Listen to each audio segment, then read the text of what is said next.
এই ভিডিওতে আমরা ডিসকাস করব ইমেইলের কিছু এটিকেটস নিয়ে। আমাদের প্রতিদিনের অফিসিয়াল পারপাজেই হোক, একাডেমিক পারপাজেই হোক, প্রায় সকল পারপাজেই আমাদেরকে ইমেইল ব্যবহার করতে হয়।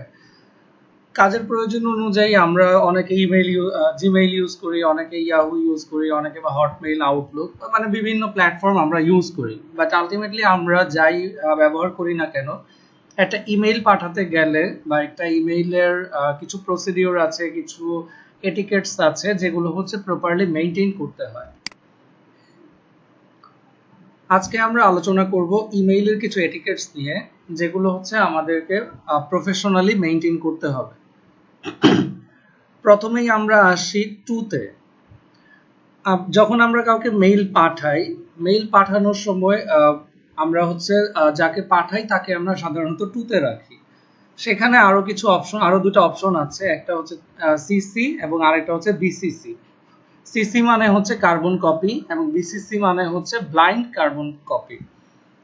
আমারই অন্য আরেকটা ভিডিওতে আমি এই বিষয়টা নিয়ে ইলাবোরেটলি আমি ডিসকাস করেছি, যেখানে হচ্ছে টুতে আমি কাকে রাখবো, সিসিতে আমি কাদেরকে রাখবো এবং বিসিসিতে কাদেরকে রাখবো। ইন শর্টে যদি বলি, আমি যে আমার মেইন রিসিভার তাকে আমি রাখবো টুতে। আমি যদি চাই যে আমি আপনাকে মেইলটা পাঠাচ্ছি, সাথে আমি আমার অন্য কোনো টিম মেম্বারকে আমি ইনফর্ম করে রাখতে চাচ্ছি যে এই মেইলটা আমি আপনাকে পাঠিয়েছি।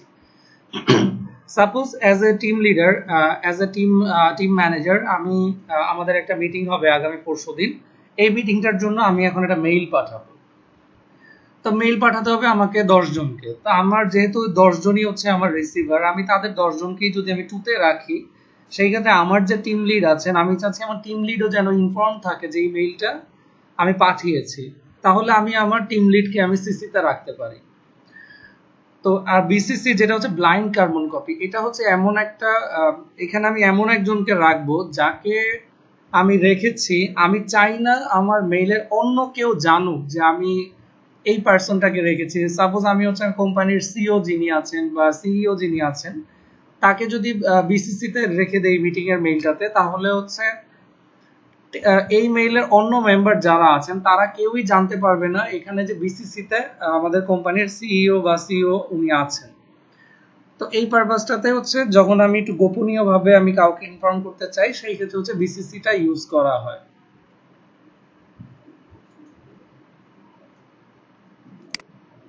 তারপর যদি আসি আমি রিপ্লাই এবং রিপ্লাই টু অলে। সাপোজ আমাকে আমার টিম লিড একটা মেইল দিয়েছেন যে আগামী পরশুদিন আমাদের একটা টিম মিটিং আছে। তো এই মেইলটাতে আরো 10 জনকে রাখা আছে। এখন হচ্ছে আমি এই মেইলটার একটা কার্টেসি রিপ্লাই যদি আমি পাঠাই যে thank you for your mail, অথবা নোটেড উইথ থ্যাঙ্কস, মানে আমি যাই লিখে একটা কার্টেসি মেইল যদি আমি রিপ্লাই দেই, তো আমি যদি চাই যে আমি যে রিপ্লাইটা দিচ্ছি, এই রিপ্লাইটা শুধুমাত্র আমার যে টিম লিড মেইলটা দিয়েছেন শুধুমাত্র সে পাবে, সেই ক্ষেত্রে আমাকে শুধু রিপ্লাইটা ইউজ করতে হবে। কিন্তু আমি যদি চাই যে আমি যে কার্টেসি রিপ্লাইটা দিচ্ছি এটা বাকি টিম মেম্বাররাও জানো, সেই ক্ষেত্রে আমি রিপ্লাই টু অল ইউজ করতে পারি, যেন হচ্ছে এই মেইলটা সবাই ইনফর্ম হয়। তারপর আসি সাবজেক্ট। একটা ইমেইলের সাবজেক্ট হচ্ছে অনেক ভাইটাল একটা যে পার্ট, কারণ আপনি যাকে মেইল পাঠাবেন বা আমি যাকে মেইল পাঠাবো, আমার এই মেইলটা সে ওপেন করবে নাকি করবে না, এইটার ডিসিশনটা মেক করে সাবজেক্ট লাইনটা দেখে। কারণ আমরা যখন একটা মেইল ওপেন করতে যাই, ওপেন করার আগেই আমাদের শুরুতেই আমরা দেখতে পাই সাবজেক্টের পোর্শনটা। সাবজেক্টটা যদি এখানে কেউ যদি সাবজেক্ট না লিখে, লেখা থাকবে নো সাবজেক্ট। তো নো সাবজেক্ট যদি থাকে, তাহলে অ্যাজ এ মেইল রিসিভার এটা আমি ধরেই নিতে পারি যে এই মেইলটা পাঠিয়েছে সে আসলে প্রফেশনালিজমের ব্যাপারে সে টোটালি অজ্ঞ, মানে সেই বিষয়গুলো জানে না। তো যদি মানে আমি বিজি থাকি বা আমার যদি কোনো অন্য কাজ থাকে, সেই ক্ষেত্রে আমার এই মেইলটা ওপেন না করার চান্সই সবচেয়ে বেশি। এই ভুলটা আমরা অনেকেই করি যখন আমরা একটা জবের জন্য অ্যাপ্লাই করতে চাই। ফ্রেশাররা যখন হচ্ছে জবের জন্য অ্যাপ্লাই করতে চায়, অনেক সময় তারা এই ভুলটা করে ফেলে যে একটা জবের জন্য অ্যাপ্লাই করেছে বাট সাবজেক্ট লাইনটা তারা দেয় না। যখন সাবজেক্ট লাইনটা দেয়া না হয়, তখন এইচআর যিনি রিসিভ করেন তিনি আসলে এই মেইলটা ওপেন করেন না। তো সেই ক্ষেত্রে দেখা গিয়েছে যে আমার চান্সটা জবের ইন্টারভিউ দিতে পারবো নাকি পারবো না, বা রিটার্নের জন্য আমি কল পাবো নাকি পাবো না, এইটা শুরুতেই হচ্ছে নষ্ট হয়ে যায় শুধুমাত্র সাবজেক্ট লাইনটা না থাকার কারণে। তারপর যদি আমরা আসি বডি টেক্সট, দ্যাট মিনস আমার মেইলের বডিতে যেই টেক্সটটা, মানে আমি ইনফর্ম করতে চাচ্ছি মেইলে, সেই বডি টেক্সটটা আসলে কেমন হওয়া উচিত। বডি টেক্সটটা হতে হবে প্রিসাইজ, দ্যাট মিনস একেবারেই সংক্ষিপ্ত এবং to the point. That means আমার যদি ইমেইলটা পাঠানোর পারপাস থাকে কোনো একটা মিটিং, তাহলে আমার বডি মেইলে আমি শুধুমাত্র সেখানে আমার লিখতে হবে যে আমার মিটিংটা কবে, কয়টায়, কোথায় হবে, মিটিং এর এজেন্ডাগুলো কি কি, জাস্ট একদম স্পেসিফিক্যালি টু দ্য পয়েন্ট আমাকে এই জিনিসগুলোই মেনশন করে মেইলটা পাঠাতে হবে। আমার বডিতে আমার অন্য কোনো ইরেলেভেন্ট বিষয়গুলো বা এমনি খোশ গল্প রিলেটেড টপিক বা আলোচনা এখানে মেইলে করা মোটেই উচিত না। এবং মেইলের বডি টেক্সট হতে হবে relevant with subject, vice versa subject should be relevant with the body text of a mail. So body text এবং সাবজেক্ট অবশ্যই একটার সাথে সম্পর্কিত হতে হবে। আমার সাবজেক্টে আছে মিটিং এর বিষয়, বডিতে লেখা অন্য কোনো বিষয়, অথবা আমার বডিতে লেখা মিটিং এর বিষয়, সাবজেক্টে লেখা অন্য কিছু, এটা আসলে টোটালি আনপ্রফেশনালিজম। সো বডি টেক্সটের লেখার সময় আমাদেরকে অবশ্যই এই জিনিসগুলো মেনটেন করতে হবে। তারপরে আসি বুলেট পয়েন্টস। আমরা মেইলে অনেকেই দেখা গিয়েছে যে আমরা যদি মেইলে একটা মিটিং এর জন্য মেইল পাঠাই, হয়তো আমাকে মিটিং এর এজেন্ডা গুলো লিখতে হবে, হয়তো এখানে 4টা 5টা পয়েন্ট থাকতে পারে। আমরা এই পয়েন্ট গুলো বোঝানোর জন্য আমরা এখানে বুলেট পয়েন্ট ইউজ করতে পারি, যাতে হচ্ছে যিনি মেইলটা পড়বেন খুললেই যেন বুঝতে পারেন যে এখানে আসলে লিস্ট আকারে কোনো একটা টপিক লেখা আছে। তো এটা হচ্ছে পড়তে অনেক ইজি হয়। অনেকেই হচ্ছে বুলেট পয়েন্টের জায়গায় এখানে বিভিন্ন রকমের সিম্বল ইউজ করে, বিভিন্ন রকমের আইকন ইউজ করে নেট থেকে নামিয়ে। এই ধরনের আইকন বা সিম্বল এগুলো ইউজ করা মোটেই উচিত না। আপনি মেইলটাকে যত বেশি সিম্পল রাখতে পারবেন, যত বেশি সংক্ষিপ্ত রাখতে পারবেন, সেটা তত ভালো হবে। তারপর যদি আমরা যাই, সেটা হচ্ছে কালার, ফন্টস এন্ড ইমোজি। এই জিনিসটাও একটা মেইলের জন্য খুবই ভাইটাল একটা পার্ট। আমরা যখন একটা ইমেইল লিখবো, ইমেইলের বডিতে অবশ্যই আমাদের একটা কালার ইউজ করা উচিত। অনেকেই হচ্ছে দেখা গিয়েছে যে মেইলের বিভিন্ন জায়গায় বিভিন্ন ওয়ার্ডে লাল কালার ইউজ করে, কালো কালার তো বাই ডিফল্ট থাকে, ব্লু কালার ইউজ করে, গ্রিন কালার ইউজ করে। মানে একটা মেইল হয়তো 2 প্যারাগ্রাফ বা 3 প্যারাগ্রাফ লেখা থাকে, সেখানে দেখা গেছে 3টা বা 4টা কালার ইউজ করা হয়। এটা আসলে টোটালি উচিত না। সো আমাদেরকে অবশ্যই সিঙ্গেল কালার ইউজ করতে হবে, সিঙ্গেল ফন্ট ইউজ করতে হবে। অনেকেই দেখা গিয়েছে যে আমরা যদি অনেকে মনে করে যে আসলে 2টা বা 3টা বা 4টা ফন্ট ইউজ করলে আসলে দেখতে ভালো লাগে, কিন্তু এটা আসলে মোটেই ভালো লাগে না। এবং এটা আসলে তেমন একটা প্রয়োজনও পড়ে না ডিফারেন্ট ফন্ট ইউজ করা, ডিফারেন্ট কালার ইউজ করার। সো এই জিনিসগুলো আসলে আমাদের একটু কেয়ারফুল থাকা উচিত। ইমেইলে কোনোভাবেই কোনো প্রকারে ইমোজি ইউজ করা উচিত না।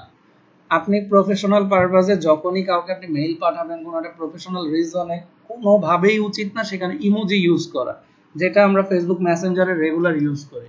সো ইমেইলে এই জিনিসগুলো অ্যাভয়েড করতে হবে। তারপর আসি ক্যাপস লক। আপনি ইমেইলের বডিতে অনেকে হয়তো এই কাজটা ভুল করে যে মানে ইমেইলের বডির যে টেক্সট গুলো থাকে, পুরো টেক্সট গুলোই হতে পারে 2টা প্যারাগ্রাফ বা 3টা প্যারাগ্রাফ, পুরো লেখাটাই হচ্ছে ক্যাপস লক দিয়ে, দ্যাট মিনস ক্যাপিটাল লেটারে লিখে। এটা মোটেই উচিত না, কারণ ক্যাপিটাল লেটারে লেখা জিনিসটা আসলে রুডনেস প্রকাশ করে। সো এই জিনিসটা টোটালি অ্যাভয়েড করা উচিত। শর্টকাটস।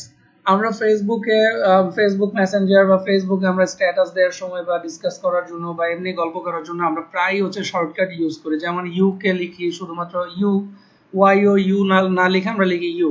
থ্যাঙ্কস কে আমরা শর্ট ফর্ম লিখি TNX, থ্যাঙ্কস। সো এই জিনিসগুলো হচ্ছে আমাদের মেইলে টোটালি অ্যাভয়েড করতে হবে। এগুলা মেইলের প্রফেশনালিজমের সাথে টোটালি যায় না। এই জিনিসগুলো আমাদেরকে অ্যাভয়েড করতে হবে। আদারওয়াইজ আপনি যাকে মেইল পাঠাবেন তিনি ধরেই নেবেন যে আপনি টোটালি আনপ্রফেশনাল একজন মানুষ। Error free. আপনি একটা মেইল যখন লিখবেন, লেখার পরে এই মেইলটা পাঠানোর আগে অবশ্যই এটার গ্রামাটিক্যাল মিস্টেক এবং স্পেলিং মিস্টেক আপনাকে চেক করে সেগুলো কারেকশন করে তারপর পাঠাতে হবে। কোনোভাবেই আপনি একটা মেইল পাঠাবেন না যেখানে হচ্ছে গ্রামাটিক্যাল এরর থাকে অথবা স্পেলিং এরর থাকে।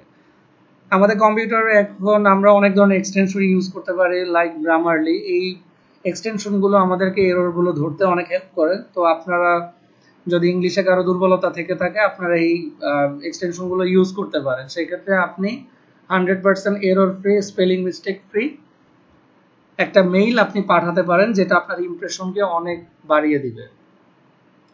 ইমেইল সিগনেচার, একটা ইমেইলে অবশ্যই একটা ইমেইল সিগনেচার থাকা উচিত, যেটা আসলে আপনার প্রফেশনালিজমটাকেই প্রকাশ করে। আপনি চাইলে ইমেইলের সেটিংসে গিয়ে ইমেইল সিগনেচার বানাতে পারেন, অথবা অনলাইন বিভিন্ন ফ্রি প্ল্যাটফর্ম থেকে ইমেইল সিগনেচার বানাতে পারেন। আমার আরেকটা ভিডিওতে আমি কিভাবে ইমেইল সিগনেচার বানাতে হয় এই জিনিসটা আমি দেখিয়েছি।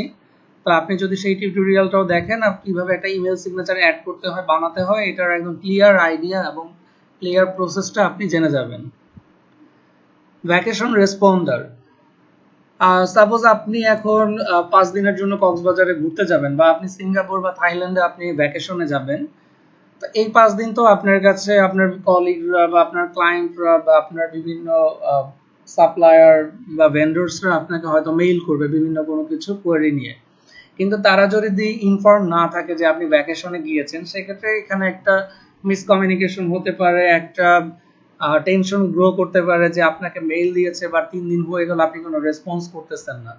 এই ধরনের আনওয়ান্টেড সিচুয়েশন আমরা যদি অ্যাভয়েড করতে চাই, সেই ক্ষেত্রে অবশ্যই আমাদের মেইলের ভ্যাকেশন রেসপন্ডারটা অন করে সেখানে একটা প্রপার রিপ্লাই সেট করে আমাদেরকে যেতে হবে। তাহলে যেটা হবে, আমি যে ডিউরেশনটা আমি সেট করে রাখবো, যেই মেইলটা সেট করে রাখবো, in the meantime suppose আমি যদি 9 তারিখ থেকে 14 তারিখ পর্যন্ত ভ্যাকেশনে থাকি এবং এই ডিউরেশনটা যদি আমার মেইলের ভ্যাকেশন রেসপন্ডারে সেট করা থাকে, এই ডিউরেশনের মধ্যে কেউ যদি আমাকে মেইল পাঠায়, তার কাছে অটো রিপ্লাই চলে যাবে আমার মেইল আইডি থেকে যে আমি ভ্যাকেশনে গিয়েছি, আমি অ্যাভেলেবল হব 15 তারিখ থেকে, এবং সেদিন আমি তার মেইলের রিপ্লাই করব। তাহলে যেটা হবে, আপনাকে যিনি মেইল দিয়েছেন তিনি আপনার অটো রিপ্লাইটা পেয়ে উনি কনফার্ম হবেন যে আপনি 14 তারিখ পর্যন্ত অ্যাভেলেবল না। তো so in the meantime উনি আপনাকে ডিস্টার্ব করবে না। তো আমার আরেকটা টিউটোরিয়াল ভিডিওতে আমি দেখিয়েছি যে কিভাবে ভ্যাকেশন রেসপন্ডারটা সেট করতে হয়।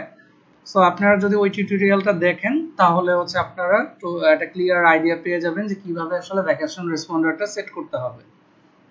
অ্যাটাচমেন্ট, আপনি হচ্ছে একটা মেইল লিখেছেন, আপনি সাপোজ হচ্ছে একটা জায়গায় জবের জন্য অ্যাপ্লাই করবেন, তারা আপনার কাছে আপনার রিজিউমি চেয়েছে এবং কভার লেটার চেয়েছে। আপনি মেইলের বডিতে আপনি একটা ফর্মাল একটা টেক্সট লিখলেন, সাবজেক্ট দিলেন, সবই দিলেন, খুব সুন্দর করে মেইলটা লিখলেন, বাট আপনি সেন্ড করে দিয়েছেন মেইলটা, আপনি অ্যাটাচমেন্ট আপনি অ্যাড করেন নাই। সেক্ষেত্রে যেটা হবে, আপনার মেইলটা যে আপনি পাঠিয়েছেন এটা একদম টোটালি ওয়েস্ট। কারণ আপনি যাকে পাঠিয়েছেন, ইন কেস সেই কোম্পানির এইচআর যদি মেইলটা খুলে, তিনি তো আপনার সিভিটা পাচ্ছেন না, আপনার রেজিউমিটা পাচ্ছেন না, উনি আপনার কভার লেটারও পাচ্ছেন না। তো উনি আপনার শুধু মেইলের বডি টেক্সট দেখে তো আপনাকে কল করবে না। সো একটা মেইল যখন আমরা পাঠাবো এবং সেখানে যদি আমাদের কোনো অ্যাটাচমেন্ট পাঠাতে হয়, অবশ্যই এবং অবশ্যই এটা চেক করে তারপর আমাদেরকে এটা পাঠাতে হবে। আশা করি আপনাদের এই ভিডিওটা আপনাদের অনেক উপকারে আসবে, যেহেতু আমাদেরকে রেগুলার ইমেইল পাঠাতে হয়। সো ভালো থাকবেন সবাই, ধন্যবাদ।